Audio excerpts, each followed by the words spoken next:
Yes, can I help you? My name is Herminio Harry L. Roque Jr. I'm a member of the List Council of this court. I'm here to confer with my client, Rodrigo Roa Duterte. He does not know that I have arrived at The Hague. He has to be informed. I'm also here in the presence of... okay, sir. Yes, Sir. yes. Sir, you can step in, and the lady, she's not allowed to record. The lady, you're not allowed to record. Okay. Okay. Okay.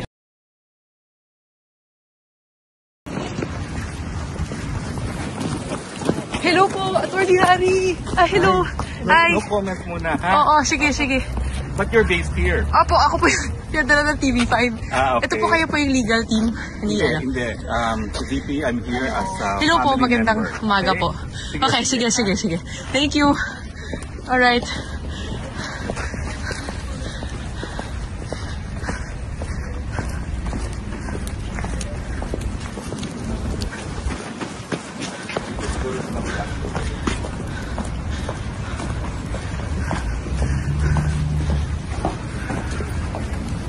Hi, Senator. Hello po. Assalamualaikum. Yes. Where shall we get, sir? Yes. My name is Herminio Harry L. Roque. I'm in the List Council of the court. I'm here to see... VP, nakausap niyo na po ba siya? PRRD? No comment? Sige. Okay. Alright. Just wait. I will ask you again because my intercom is not working. Okay, go. Yes, can I help you? My name is Herminio Harry L. Roque Jr. I'm a member of the List Council of this court. I'm here to confer with my client, Rodrigo Roa Duterte. He does not know that I have arrived at The Hague. He has to be informed. I'm also here in the presence of... okay, sir. Yes, Sir. yes. Sir, you can step in, and the lady, she's not allowed to record. The lady, you're not allowed to record. Okay, thank you. Only for you. I am here with the daughter of the... For the moment. Only you come. Okay.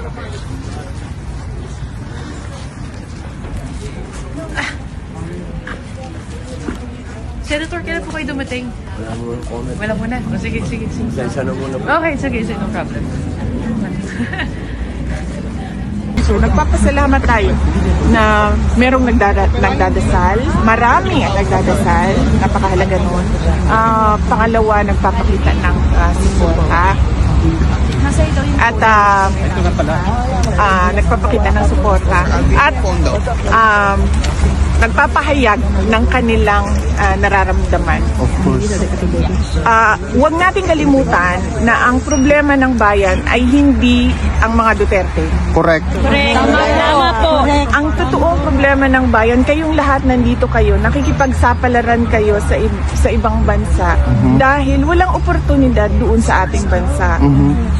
Patuloy ang kahirapan, patuloy ang kagutuman, patuloy na walang nangyayaring kaunlaran. Nakikita nyo yung Netherlands, di ba? Yes po. Gusto natin maging Netherlands ang Correct. Pero Bukas na ba, ma'am? bakit ba hindi nangyayari yun? Yun yung tanong natin sa Pag-president ka na, pamahalaan. ma'am. Bukas na ba mag-president ka? Bukas na. Ma'am, mag-president ka na, ma'am. Huwag natin kalimutan yun. Na hindi ako ang problema. Correct. Dahil bakit nga ba ako nagiging problema? Dahil maganda. Maganda po. Tungkol sa kagwapa ni mo, kulbaan sila, VP. Isa ka po yung ano mo. Muli na lang po. So what do you expectation today? Well, yes, as I said earlier, our expectation is that we will be given permission to visit since we are already complying as we speak with all the documents that they are asking of us. And then the next is we truly pray and hope that the court will listen for our request just to move the initial appearance so that we can have time to sit down with the former president and discuss what are the ways forward in his case. Thank you. Ma'am, Balik tayo sa Bisaya. Love President ka na mo, Mindanao. Kulbaan tayo ng mga inimis. One Mindanao. Bisaya ka ni ma'am. Kung sa'yo sekreto nga nung gwapa, mag-care ka ma'am. Pwede na po, hindi mo dito bagon. Prayers daw, ingon. Ma'am, BP, napuyatag sa imo ha. Ma'am, kumusta ang pag-stay mo dito sa Netherlands? Oo. Tugnaw, ma'am. Ma'am. Tugnaw, kaayo. Makita ninyo kanang fur na gid ako ang gigamit mo. Kay para mabugnawan ang panuhot.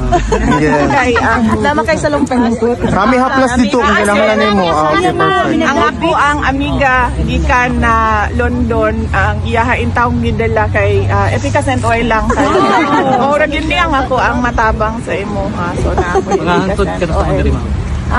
wala pa mi kibalo kung hantod ka na sa amin. Welcome ka sa balay ma'am. Ay, Hoy, ako kailangan namin sa pagkain. Yes, may problema. Pagkain, may problema. Mga Hazel's Kusina nila. ato ang pagtapok larong March 23 ha. Ayaw mo kalimot. Sunday na. Kasi oras ma'am. Ano yung oras ma'am? So, Saturday pa lang man, laban na mo ha. Kaya para Sunday mo Yes, lang may correct. buhato. Siyempre. Mga cream. Ma'am, asa si kung Halag layo. Wala ko'y balita pa kay... pero ginapaan din ako siya para makauli ko sa Pilipinas. So, kaya mo puli si mama. Ato dito, ma'am. Kamu ang kamusta? Na ba may mga trabaho? Wala. Relevant na ng trabaho. Tumakas. Para sa imo. Para kang former president sa imong papa, of Kasi course. pagbalik ninyo, wala na may trabaho. Nakita na paglain, ma'am. Kana. Team of councils. No? Now, I'm the list council of the ICC, and we have also retained another member of the list council who is British. No? So initially, there will be 3 of us standing as councils. No? The other one is Kaufman, no? Attorney Kaufman of the British Bar. No?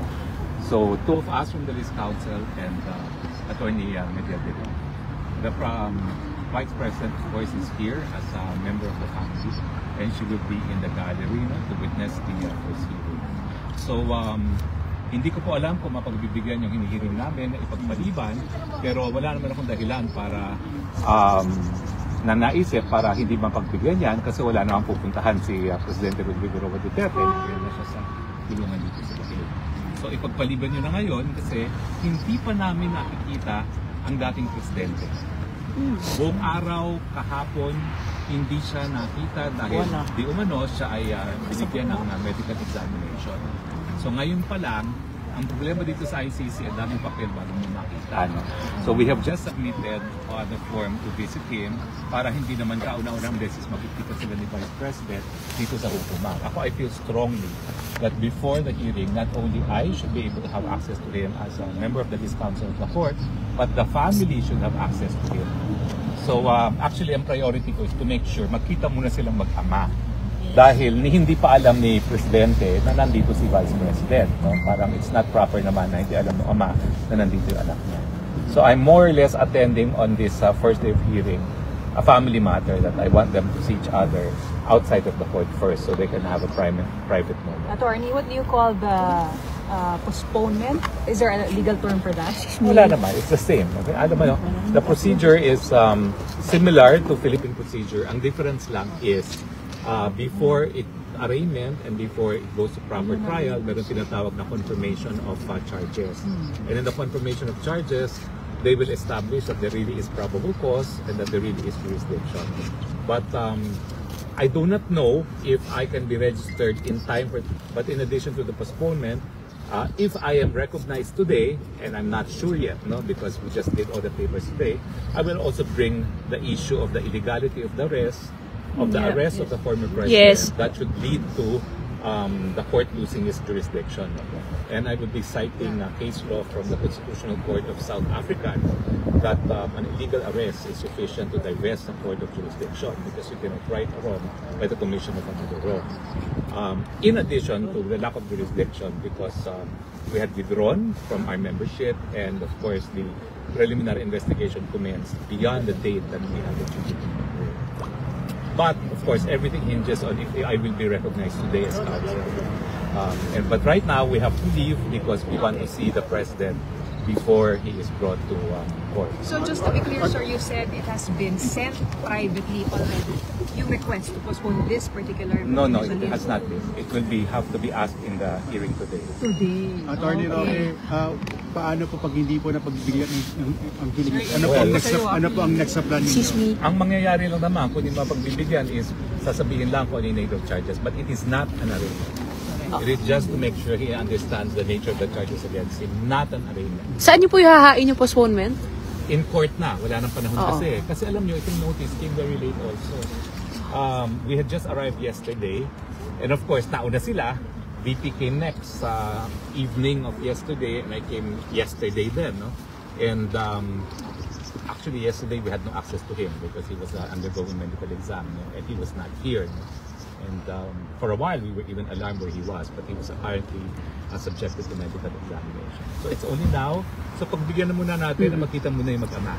Okay? Yes, Can we do that? Nasaan po si ES Medialdea ngayon? I think he is in the detention facility.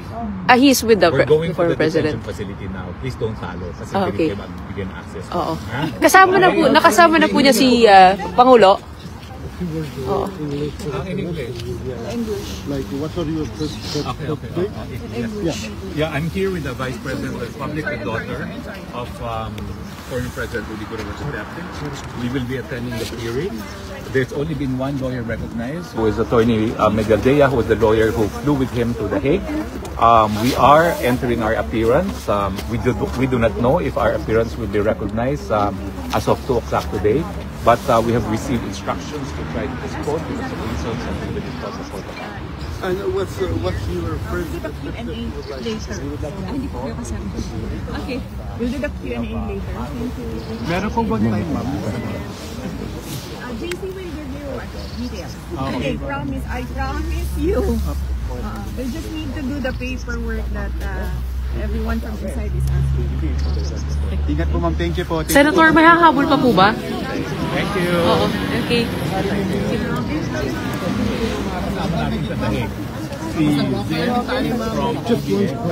Ako po, Gretchen Ho. TV5, Gretchen Ho. Gretchen, JB. alam niyo mga numbers ko, no? Yes po, alam po. WhatsApp tayo. WhatsApp. Okay, sige po, sige po. Oh, sige, ikaw na muna.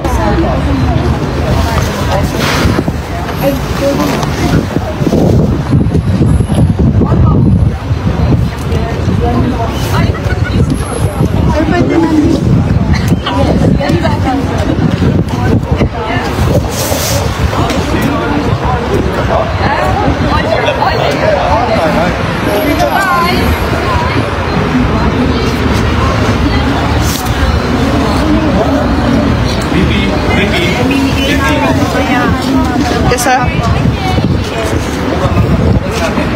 Robin, book na. Okay, good luck. I had to go by. Thank you.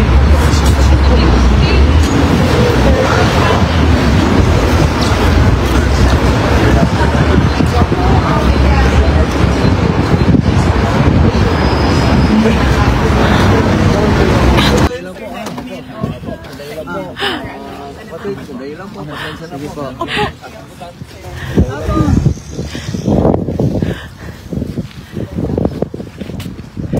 Sandali lang, ha? Okay.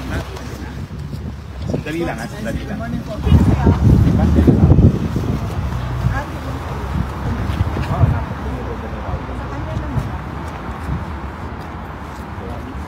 Okay.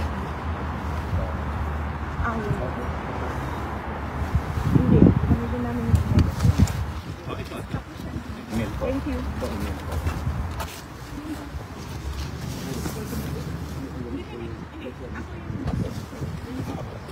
Nay, nasa tapos lang sila, hindi sila pinasok.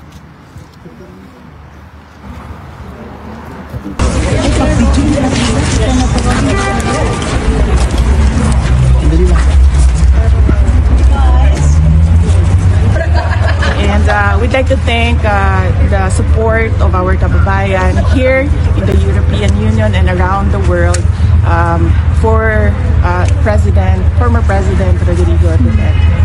Yesterday, there was a conference with lawyers, and we are here right now trying to access the former president. Okay? Ilan po yung lawyers? Ilan po maging lawyers po?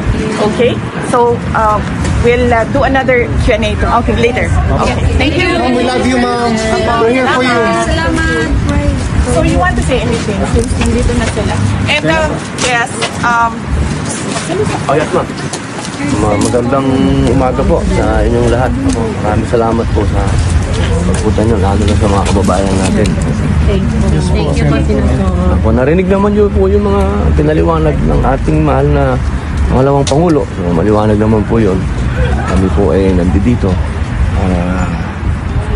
Una, siyempre, sigurado natin nandito yung ating mahal na dating Pangulo. Yun po muna. alright. So Senator, lahat kayo hoping to get in? Lahat kayo